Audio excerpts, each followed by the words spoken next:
This week, the Production Music Association will hold its annual conference in Los Angeles. Production music represents a significant, yet often overlooked segment of the music industry. The PMA conference will bring together hundreds of songwriters and composers to talk about making music for television and film. These brilliant creators make the music that brings motion pictures and your favorite television shows to life.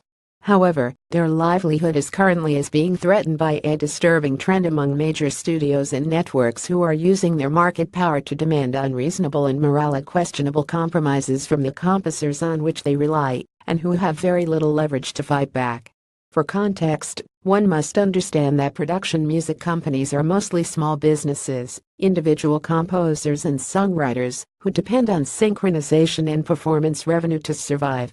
These creators are already at a huge disadvantage when it comes to bargaining with the ever-consolidating multinational film studios and conglomerate cable and broadcast networks that use their music in myriad movies, shows and spin-offs.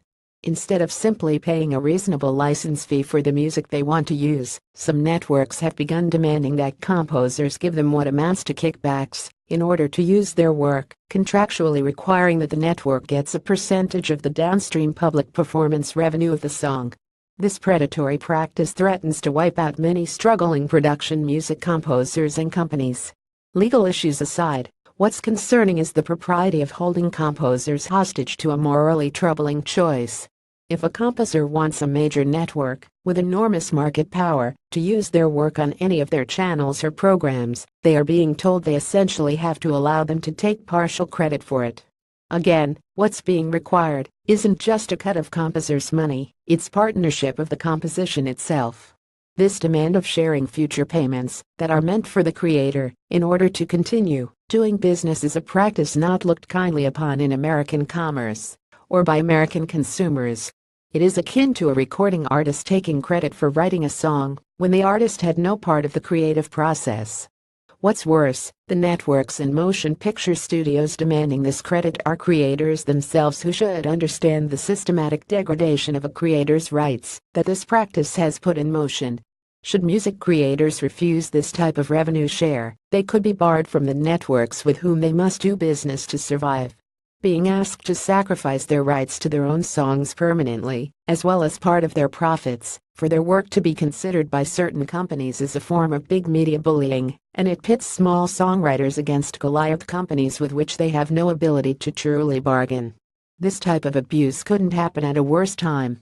Requiring revenue shares as a condition of being permitted to license music with a studio or network stacks the deck against songwriters who are already struggling to survive in the digital age, which has greatly devalued music in general.